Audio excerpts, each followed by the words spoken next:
Hello, welcome to Lemon Studios, where we talk movies, television, and wrestling. I'm, of course, the Lemon himself, Z. Clemone, and this is my review for the Percy Jackson and the Olympians Season 2 finale. But before we get into that, let's get the house clean out of the way. Shall we leave a like, comment, let me know your thoughts on Percy Jackson and the Olympians. And, of course, hit that subscribe button as it helps me grow into my YouTube career.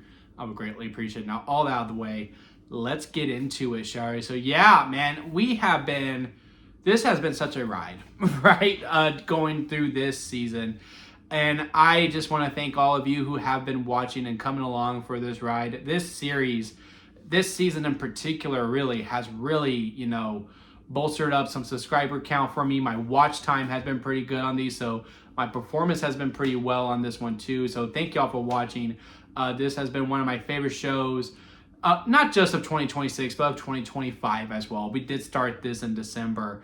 And again, to me, this season beats season 1 easily. Now, within that one last time, right, and in season 3, I have no recollection. Book 3, I have no recollection. Book 4 and 5, for that matter, I have no memory whatsoever. So those are going to be completely brand new eyes as well. But yeah, I did not remember book 2 as soon as the show started.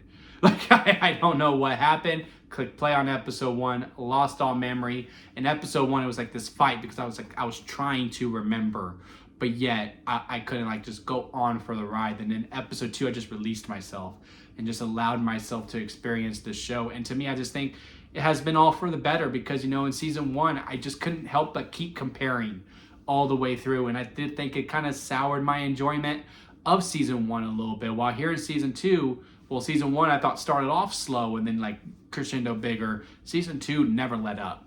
I feel like it always stayed up. It kept up tempo. Last week was a little bit, not a downer per se. It's just we're going on a bit of a streak, and then where they kept topping each other, and episode 7 just wasn't my favorite. But here in episode 8, we are contending for the best episode of the season for sure. I mean, again, the tempo was very upbeat. The action was always there. There was a lot of moments where, you're just kind of sitting there, let's see what's going to happen next.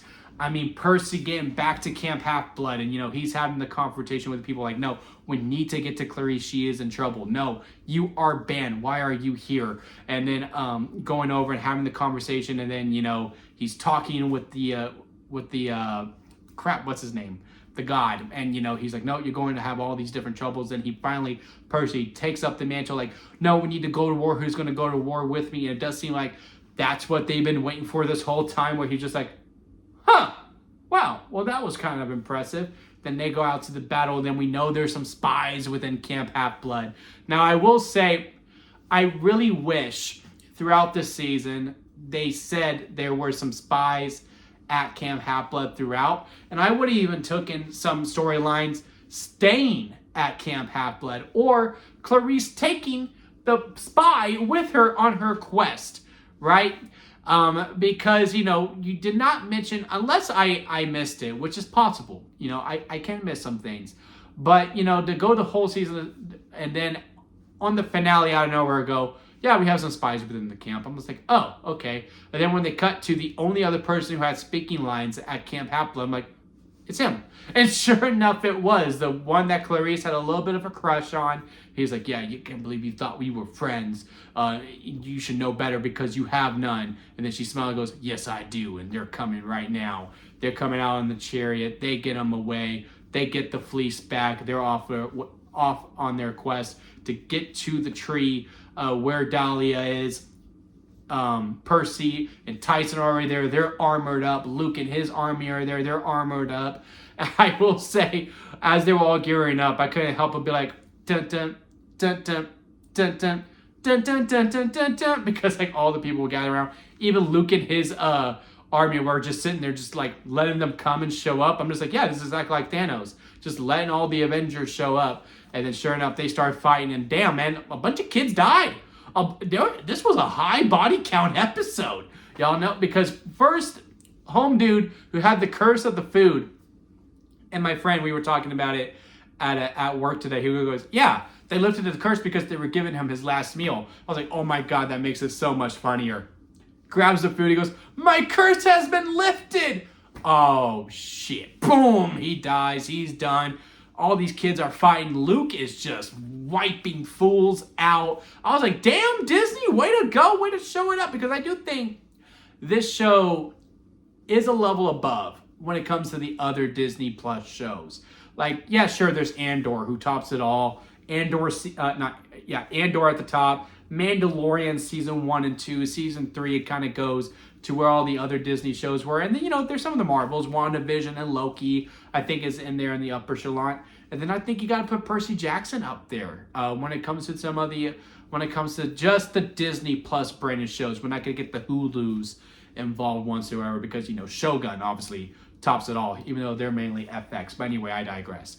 But yeah, you know, Luke is wiping fools out. Luke is kicking Percy Jackson's ass, which, you know, I admire. I'm like, yeah, let our hero get his ass kicked every once in a while, because at some point they are going to have to go one-on-one, mano-a-mano.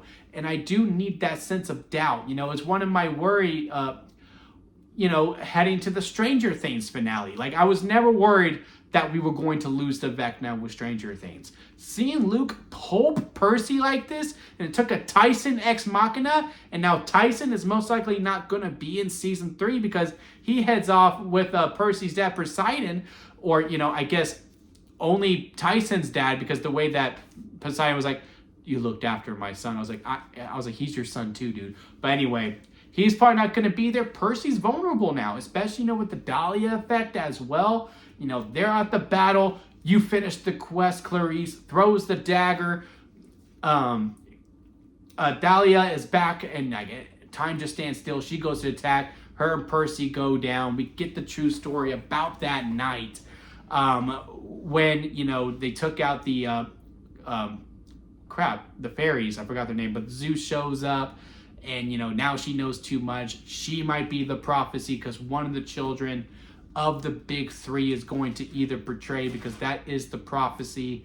And now it seems like, yeah, it's going to be Dahlia. My friend actually thinks it's going to be Tyson. I would not be down for a Tyson heel turn. I can't recall that again, because I don't remember. I read all the books. I don't remember past book 2 at this point. But I don't recall him turning heel whatsoever. I do remember one big moment. I won't get into that in case you haven't read the books, but I cannot recall Tyson turning heel whatsoever. So I don't think that's going to happen. But we will wait to be seen. But yeah, then we get to these post-credit scenes at the end, because it was a great cliffhanger. Dahlia's like, where's Luke? And then Percy just sitting there really big. So I was like, just tell her. Like, just say, yeah, he's evil. He went with Kronos. And then, like, she gets mad, like, you let this happen. Then, you know, they're staring at each other like it's going to be a big WrestleMania fight. But no, we cut the credits. Then we cut to this dance. And, you know, Annabeth and Percy are starting to dance. And I'm just like, this ain't part of Sea of Monsters. What is this? And, like, Percy Jackson and Olympians season 3 this year. Dude, I got so excited. I am so excited to get back to this, because once that ended, I was like, man, I want season 3 right now. And boy, I'm not going to get it now, but I am going to get it this year at some point. So that made me really happy. I cannot wait to dig into this with y'all again later on down this year. Again, this show has been so successful for this channel. Cannot wait to revisit it. And now we can get rid of the whole, well, I don't remember the book anymore, because I did feel like a broken record as we went about it. Of course, we had the other post-credit scene where, you know, she spent it again. Where, yeah, if you want the expedited portion, but, you know, the odds are not your biggest favor here, but they got their statues and she's able to maintain control, because that was my criticism of that episode, which I think it was 5. I was like, well, what happened? Did everyone start doubting her because they were able to escape? But no, she was able to break free. She even gives a wink at the camera at the end. But yeah, I had an absolute ball watching this finale. I'm sad to say goodbye, but I'm also excited because season 3 is right around the corner, because we are getting it this year. Let me know what y'all think about this episode. Comment below and let me know your thoughts. Leave a like if you made this far within a review. I do greatly appreciate it. Hit that subscribe button as it helps me grow into my YouTube career. And don't forget to squeeze the days, guys, because life is too short not to give you. Also squeeze every opportunity that you can. Until next time, I'll see you here at Lemon Studios.